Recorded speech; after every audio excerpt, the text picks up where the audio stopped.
James O'Keefe has released footage showing Attorney General Pam Bondi in a restaurant just days ago having a conversation with a stranger about the Epstein files. In the video, Bondi admits that they have so many videos involving Epstein and children and that each one has to be reviewed. Well, they've had years to do it. O'Keefe is now demanding answers, questioning why she was casually discussing sensitive Epstein files with an unknown individual in the public before making any announcement to the public. As far as I'm concerned, if you get one reviewed, at least review it and send it out and let's see what the heck is going on. This is our stuff. It's our country. Let's share it. No more of this hierarchy stuff as far as I'm concerned. James O'Keefe has released footage. Let's see what he has to say. Yesterday, Attorney General of the United States Pam Bondi was at the White House and disclosed what she represented as brand new information in relation to Jeffrey Epstein, the existence of tens of thousands of videos featuring little children. There are tens of thousands of videos of Epstein with children or child porn. Now, this is the first time an official has publicly acknowledged that videos of Epstein and his victims exist. What you may not know is just 9 days prior, the Attorney General had a very similar conversation with a total stranger in a restaurant. Do you know when the Epstein files are going to get released? We hope soon. The FBI's been... Okay. So, any dates? No, you know what it is? There are tens and thousands of videos. Yeah. And it's all with little kids, so they have to go through every one. In the past, officials have spoken about the, quote, mountain of evidence in the Epstein case, but they've never, previous to that moment, acknowledged on the existence of videos of, quote, little kids.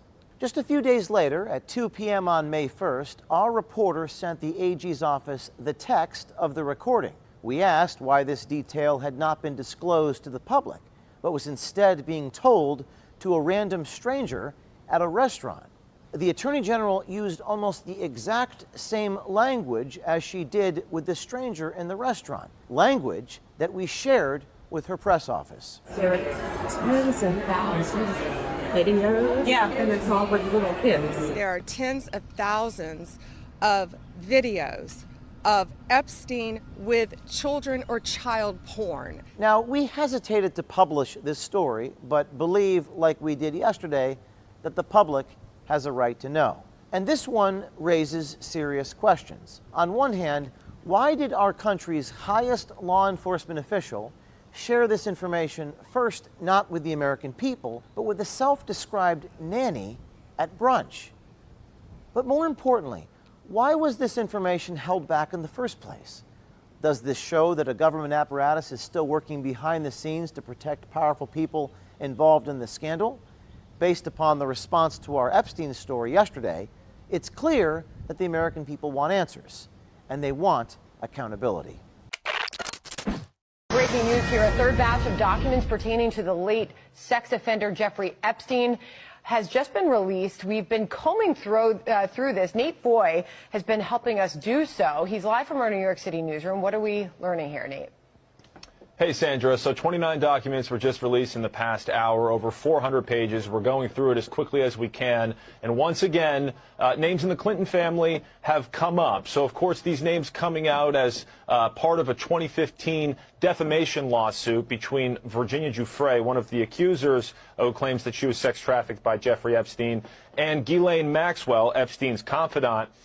Names that were searched, or at least discussed to be searched, through Maxwell's phone as part of that defamation case include Bill Clinton, Hillary Clinton, Prince Andrew, law.harvard.edu was one of the phrases to be searched through her phone, as well as Alan Dershowitz, the attorney. But the difference today, Hillary Clinton's name coming through, as we have seen former President Bill Clinton's name pop up each of the past 2 days. Another thing to note, Sandra, in one of the documents that was just released, there is essentially a message book that came out. It's handwritten notes for Jeffrey Epstein about who had called him. One of those notes reads, quote, "She had on the phone Mr. Harvey Weinstein." So we'll keep looking into that. as well as the rest, or as for the rest of the documents that we've had the chance to go through to this point. They explain through depositions a lot of the recruiting process for a lot of these young girls, some of them recruited by Virginia Giuffre's ex-boyfriend. Many of the girls described at Epstein's home under the age of 18, some of them from different countries. So right now, with these 29 documents being released, that makes 88 documents that have come out to this point. Giuffre's lawyers tell us that we can expect 240, and that process for those documents to be unsealed could stretch into Monday. But we'll keep going through this newest batch of documents, and we'll let you know what we find. Connected dumbs, like under the Getty Center, are formed by specialized tunnel boring machines that circulate lithium from a reactor core to the tunnel face, where it melts the rock and creates the tunnel's smooth lining. That way there's no effluence coming out, the dirt that's being removed. It's all melted and made to be basically like a cocoon.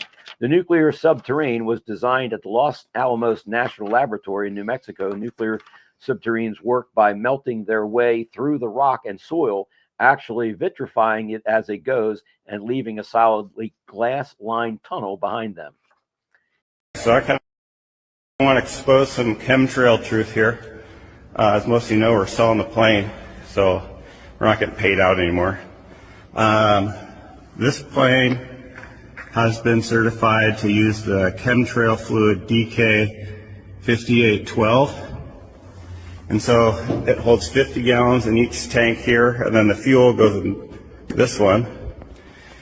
And then right in the exhaust, just right up here, there's a injector that sprays the fluid when you turn on the switch.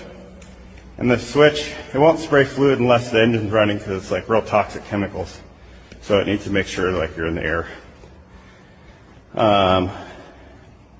We get paid about $10 a gallon to spray the stuff.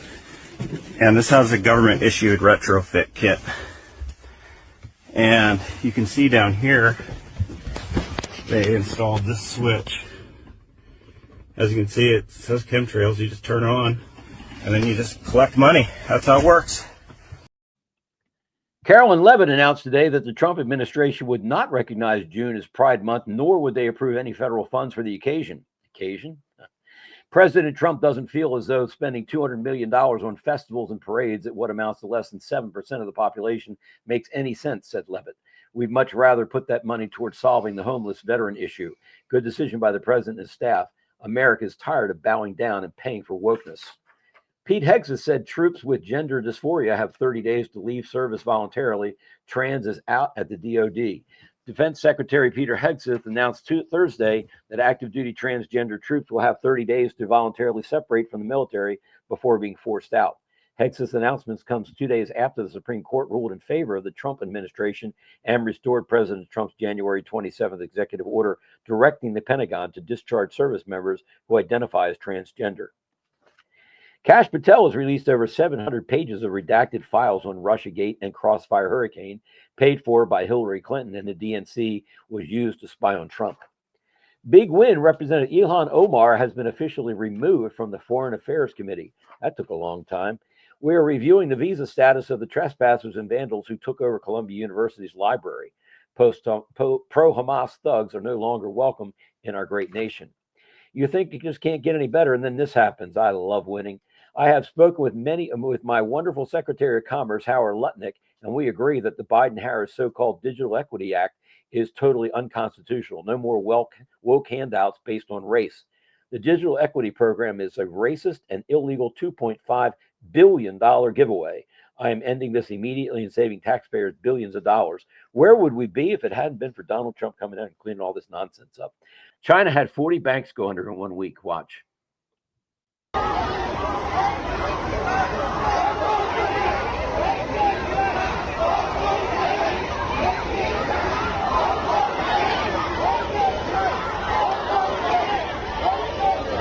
That was the site outside of China's most recent bankrupt bank.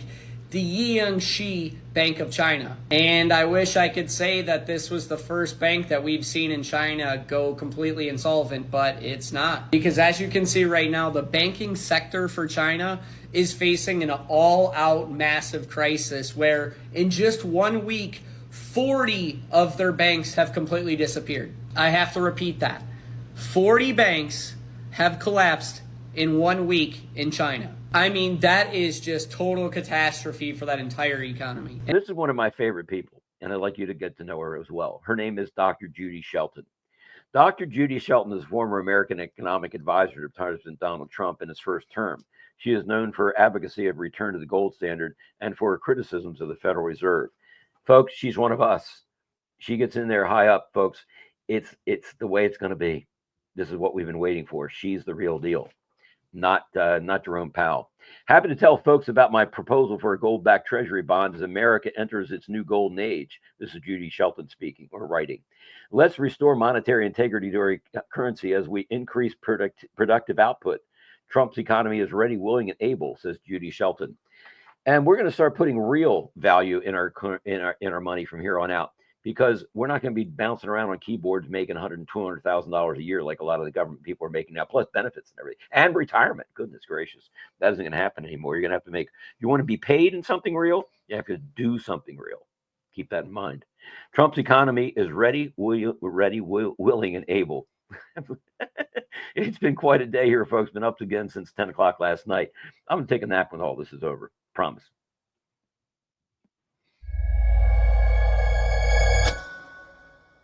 I think the economy is ready, willing, and able to make the transformation happen.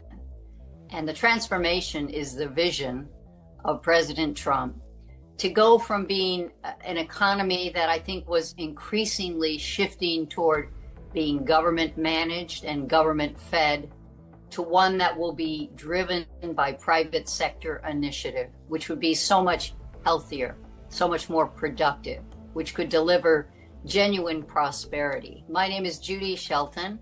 I am a monetary economist. I'm skeptical when people doubt the future of the dollar or the role of U.S. currency as the world's dominant reserve currency. I think the dollar has a great future ahead of it.